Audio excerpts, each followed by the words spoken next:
Hello everybody, welcome back to Read and Reread. I'm Angelia and today it's time for Friday Reads, kind of a double edition because I was out of town last week and it's probably going to come out a little on the late side. I didn't get the earliest start today and I just didn't feel like rushing, and my hair was wet and it's still kind of wet, so if it keeps expanding as I talk, that's why. Do not adjust your set. And I am sitting in the guest room to get away from that loud air conditioner, and I'm sitting on the squeaky chair. I'm just gonna insert a shot of the chair to prove my veracity. It's an old dinette set, like a 50s little table and chair set, and it's vinyl. It's like an old booth in a diner or something, and you sit on it and it goes, anyway. Enough with the disclaimers about the noise from the chair. So let's talk about what's going on. This week was kind of exciting in book world. The big news was the Booker Prize was announced, and I was thinking about doing a separate video about the books and my intentions of reading them, but I haven't gotten around to it, and I don't know if I should do that or just kind of talk about them as it goes. If you have an opinion, you can put it in the comments, but to watch it. And this happens to me every year. I love lists. I love all kinds of lists, and so I'm all excited going in, and then as soon as it comes out I'm like, oh, okay, and then all of my impetus vanishes and I have a very unbothered approach to actually reading them. I don't really care about the timelines or when it's going to get to the short list, and I really appreciate everyone who does, because I really rely on all those reviews to help me make selections.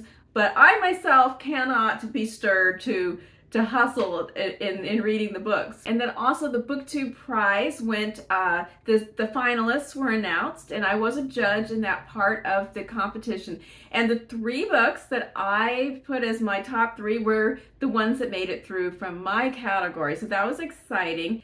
And I did release yesterday my video about my judging experiences in that round. So if you're interested, that is up. So those were the 2 big things in the book world. So we need to really move on to the books, because since I did not file my report last week, I have quite a stack of books that I have read over the past couple of weeks, and I have some things I want to say about each of them. It's mostly really good stuff. There was maybe one kind of but it's mostly a really solid pile of books that I've been reading. The first 3 books I took with me, which I know is kind of ridiculous in this day and age that I took 3 print books with me on a trip in which I was somewhere for 3 nights. But there was airplane travel and I needed some good reading, and I do not have an e-reader. All right, so first of all, the Stranding. This was a book that was a gift from Marta Johansson, and thank you once again, Marta. I really enjoyed reading this book. She knows I love apocalyptic fiction, and this was a favorite book of hers. And it was on the Costa Book Awards shortlist in 2021, which I think was the last year of the Costa Prize. So this was one of the in the final burst of glory. This book was on the shortlist. It is by Kate Sawyer. I really loved the structure of this book. There's 2 main parts of the structure. So let me back up. So at the very beginning, a pair of people, a man and a woman, appear on a beach, and there is a beached whale, and they don't know each other. The man is there to photograph it, and the woman is there. It seems that maybe she's part of like a whale rescue or something like that. But something is happening. Something terrible has happened. We don't know what it is, and they are talking as though this might be one of the last things they ever do. We don't know what's going on, and something apocalyptic occurs, and there's this big wave of light and heat that comes across, and they hide inside the mouth of the whale, and they survive it. All right, that's right at the beginning. I'm not spoiling anything. And then the structure of this book is in 2 parts. We have Ruth, the woman's backstory. We go back and we find out what Ruth's life was like in the UK before this happened. They're on a beach in New Zealand. So we find out how she got to New Zealand eventually. But first we just find out what her life was like, what was going on at her job, with her family, with her, there was a troubled relationship, and her friends.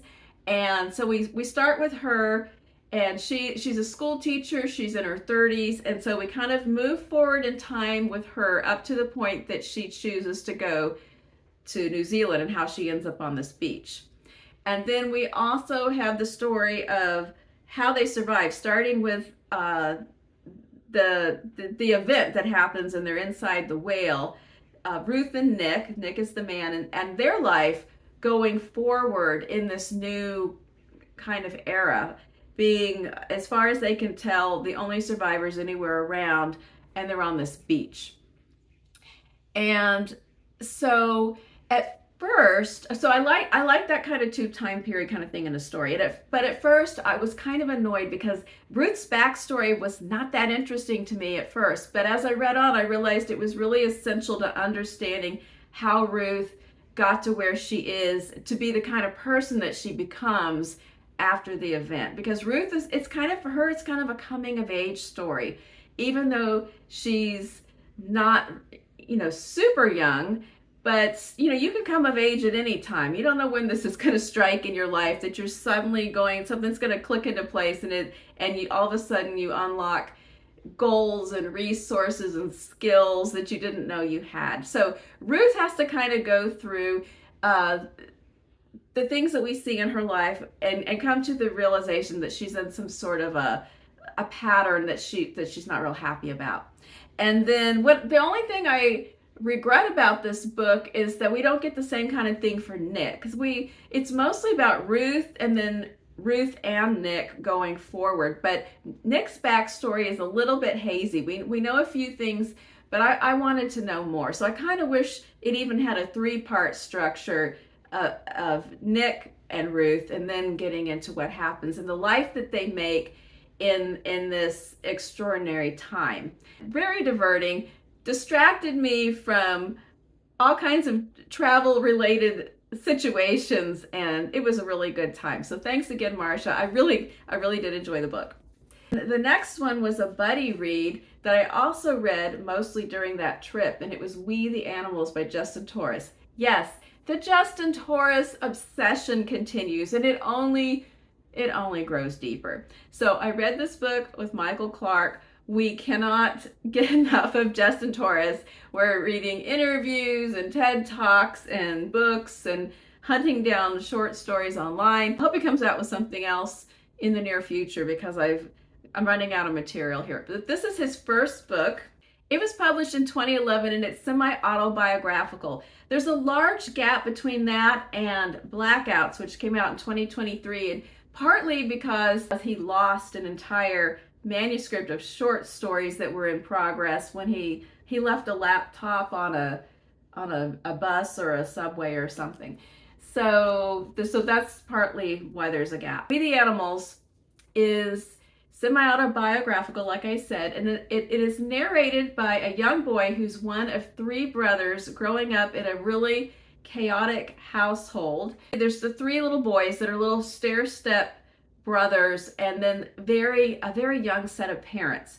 The parents married at 14 and 16 when the first child was on the way, and that really comes through in this. The parents are not well equipped.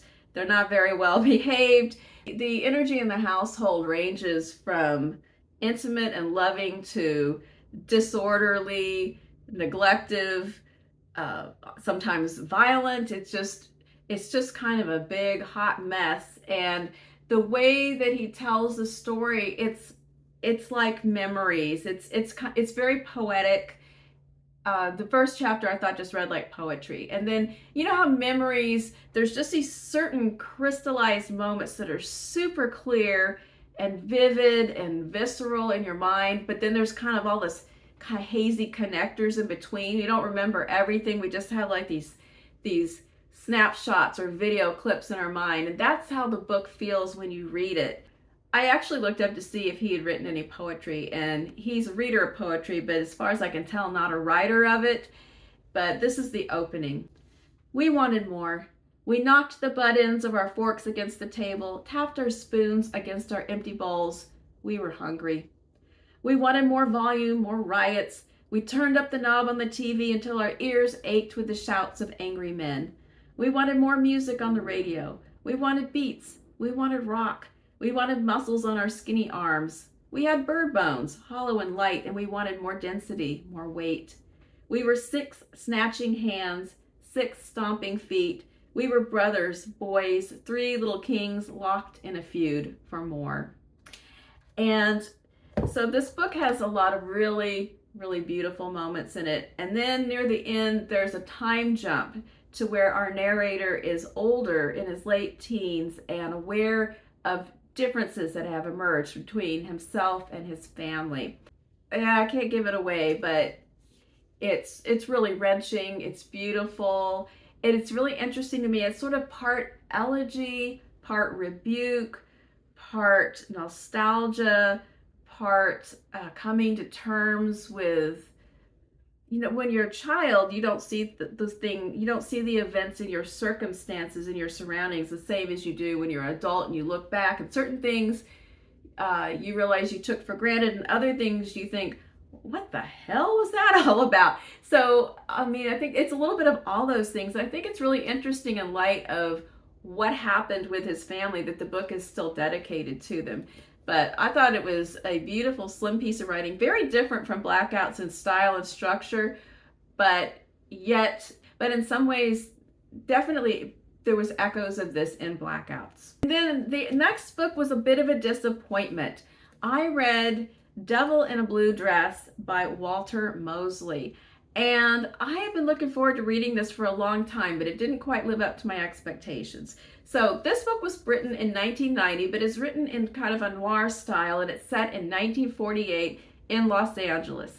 Easy Rawlins is a World War II veteran who has just lost his job, and he's sitting in a bar he's a black man, and a white man comes in and makes him a job offer. And the job is obviously shifty. He knows it's shifty, but he's very worried that he's not going to be able to make his mortgage payment. So he embarks on a series of jobs, or he's supposed to be looking for this woman named Daphne Monet.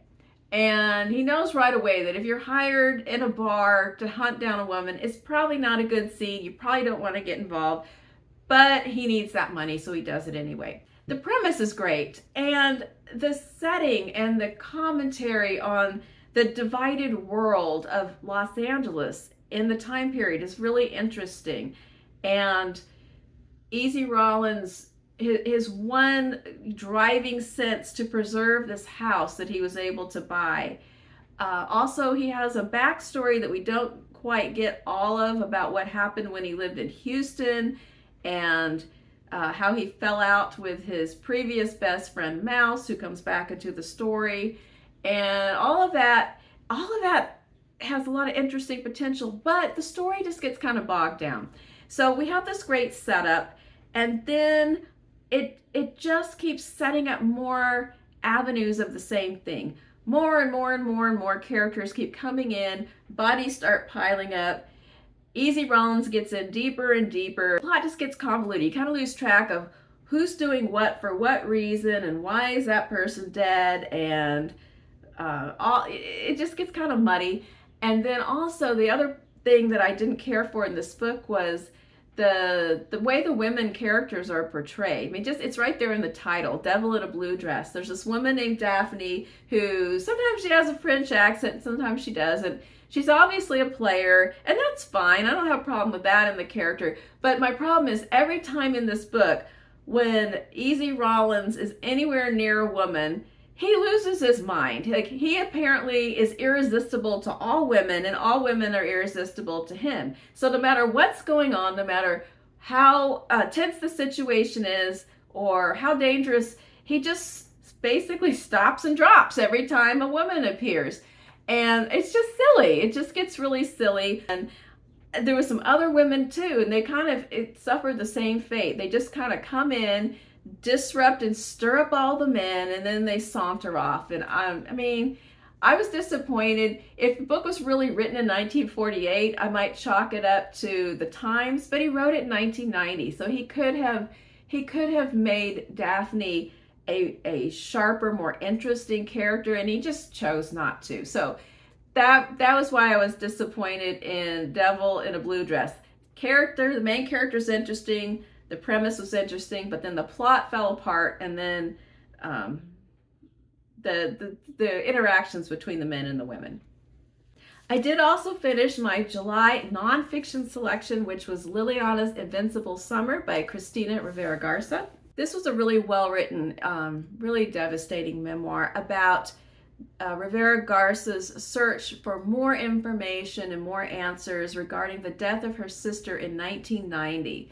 And Liliana was an architecture student in Mexico, and she was murdered by an ex-boyfriend, a guy that had started dating her when she was very young, at the beginning of high school, and he was just kind of in and out of her life, but she never really could get him all the way out. She would start seeing him again, or even if she didn't want to see him, he was always just kind of around. And eventually, I mean, none of this is a spoiler. He murders her, and he's never been caught. He just sort of got away. And so at the time that all this happened, Cristina, the older sister, she had already moved to the United States. She was the older sister. Just the heaviness and the grief and the despair of this, she didn't find out all the things she wanted to know at the time, because she was just moving kind of in a soup of grief. But years later, she has a lot of unanswered questions. So she goes to Mexico. She tries to get the case file, the details. It's a bureaucratic nightmare. And so she starts to get the more human picture of Liliana. And her own memories, letters and journals and things that she finds in her parents' home, interviews with Liliana's friends from the time period, all of it create this emerging portrait of a woman that you get to care for her more and more. Her vitality, she's so young, she has her impact on her friends, she has so many dreams and hopes, and then she just cannot escape the noose of this violent and abusive, obsessive boyfriend. And so she does place this in the larger context of this type of violence in society and our poor attempts to address it and deal with it. But yeah, it was really good. It was really sad, but I enjoyed reading it a lot. There were a couple of youth books that I read. I read The Puppets of Spelhorse by Kate DiCamillo.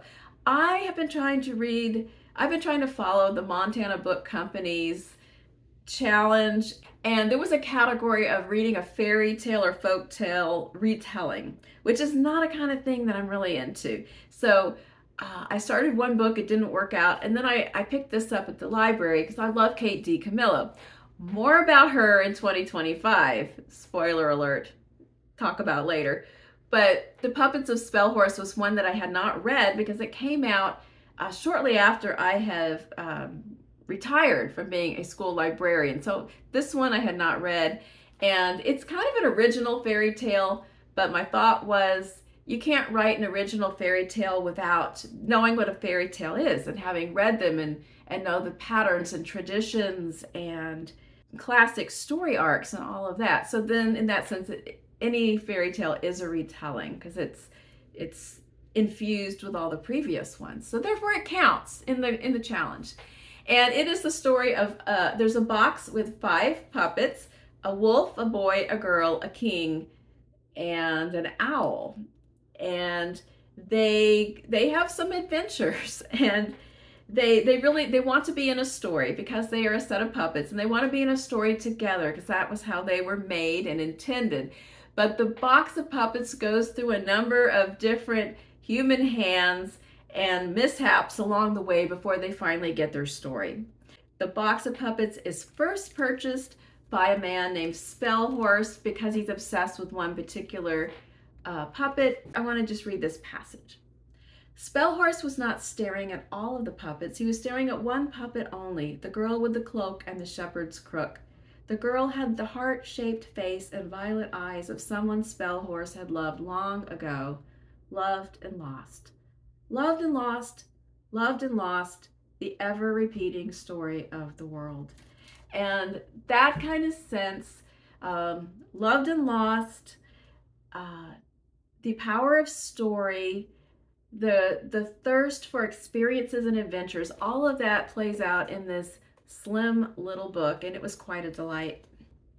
The other children's book I read was a nonfiction book, The Bard and the Book, How the First Folio Saved the Plays of William Shakespeare from Oblivion by Anne Bausum and illustrated by Marta Sevilla. And this was one that I saw it in a list of best nonfiction of the year so far. I think it was from School Library Journal. I still read things like this.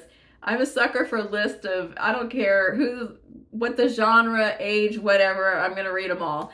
And this one, then we a couple of us read it and talked about it in our Bard Room group, which is reading Shakespeare plays, hosted by Melinda of Web of Stories. It's great. It's all about Shakespeare, a little bit about how Shakespeare's times, his biography, how the plays were written and produced, and it's mainly about the actual creation of the first folio, when the people that banded together and wanted to preserve and get Shakespeare's plays printed and available, and how books at the time, I mean, you find out about bookmaking at the time. It's kind of a young nerd's delight. The great illustrations and photos of some of the pages from the first folio.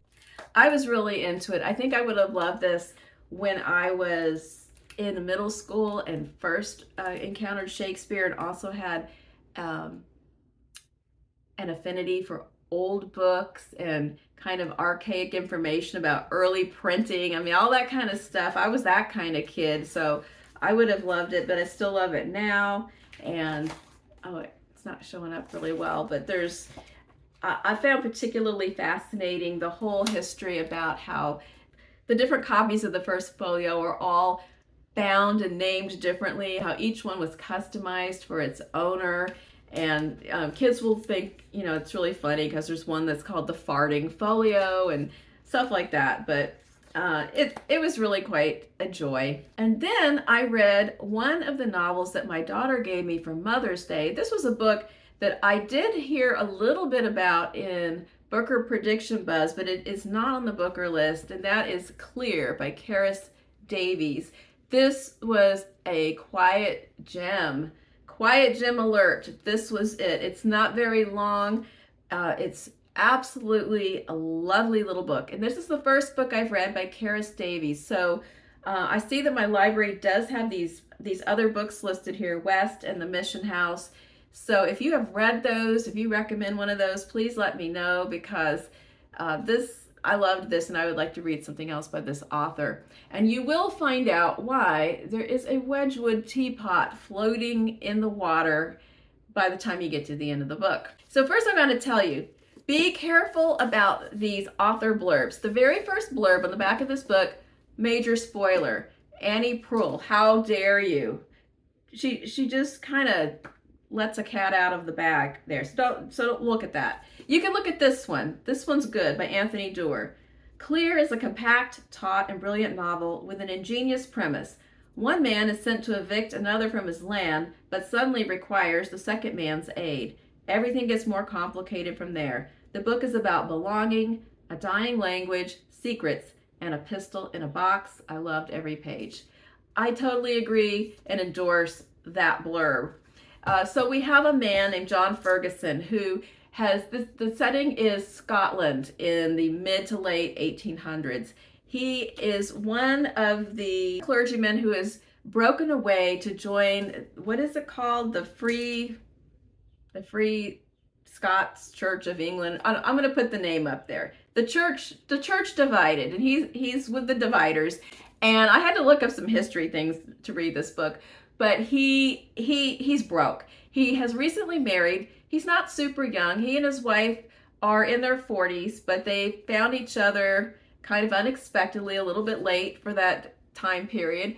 But they're a close couple. She's not terribly troubled by the fact that they've had to give up a nice home and a nice job to pursue his goals. But he's upset about it, and he's down in the money. And so he accepts a job that his wife is not really thrilled about, where he's going to have to go and evict the last remaining inhabitant of a remote island, and it's part of the Scottish clearances, which I also had to read about. There is an afterword in here where she explains the history of the Scottish clearances, and it's well written, and there's no spoilers in her afterword. She talks about the clearances and about the language that is presented in the book as well. So actually, I think it would be beneficial to take a look at that before you read the book, or just read something on Wikipedia so you understand what the Scottish clearances are, like I did.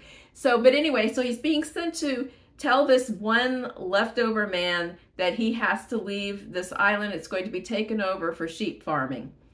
And so he's not really happy about it, and Mary's not happy about it, his wife. She says, well, that doesn't always go real well for a lot of people, because they're told they're going to be relocated to somewhere better, and a lot of times, of course, they are not.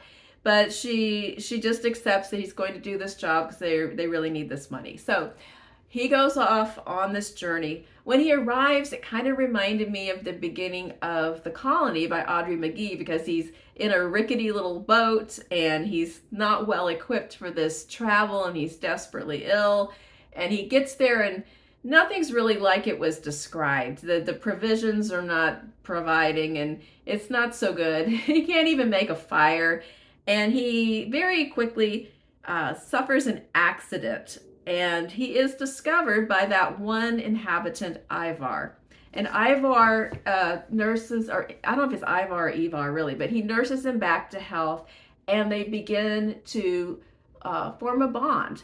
And the first thing they have to do is find a common language, because Ivar speaks a dialect that John doesn't know, and John couldn't even find anybody on his way. He couldn't find anybody else who speaks it either. Ivar has always lived on the island. His last remaining family members have either left or died, and it's just Ivar and some sheep and an old horse and an old cow. The horse is his best friend. He spends time talking to Peggy every day. He does his garden work. I'm not gardening, but it's kind of more intense than that. But he works every day, and then he knits and sews, and he just has this very isolated, quiet life. He hasn't talked to anyone or seen anyone in years. Even the guy who used to come and collect the rent hasn't been around, and he's the one who sent John to boot him out. And so he hasn't even seen another person in ages. And I want to just read one little passage to give you a sense of the prose in this book, and also gives you a sense of one of the main themes as well. Because Ivar, it's one of those things where he doesn't really sit around and think about being lonely, but when John wakes up from his accident and they actually look at each other in the face, it has a profound effect on Ivar, because he hasn't looked or talked to another person in years. What's undoubtedly true is how powerfully he was affected in that moment, that nothing perhaps could have quite prepared him for it. It was so long since anyone but Strachan had looked at him properly, and if he'd been asked to describe his feelings, he might have reached for that word in his language that describes what happens when a rock is covered and uncovered by the sea. When briefly the water rises up and submerges it completely before it falls away again and reveals it. It was how Ivar felt when the wave of emotion crashed over him. He was engulfed by it. His breathing stopped, and there was a long, stalled moment before he broke free and breathed again. When John Ferguson gestured to him to pass him his papers, he gave them to him, and then he sat in his great chair watching him. Afterwards, in the outhouse, he sorted through the potatoes, conscious of their thick, coarse peel beneath his fingers. He shooed away the mice and the hens. He touched his beard and studied different parts of himself he could see, the splits and grooves on the backs and palms of his hands, and the wisps of wool that were caught in them, his legs and his bare feet and the muscle at the root of his thumb. It made him dizzy, the thought of someone else's eyes upon him. Woo! Quiet Gem. It was great. I love this. That brings us to what I am currently reading. I am reading my nonfiction selection with all the glare here for August, Thunderclap, a memoir of art and life and sudden death by Laura Cumming. I only started it last night. I haven't gotten very far. So I'm going to save commentary, but I like the style of the writing, and I will talk about it more because I'm only like 20 pages in, so I don't even know. I know we're talking about Dutch art and a little bit about her father, who was also an artist, and that's as far as I've gotten. And then I'm also rereading Big Sky by Kate Atkinson.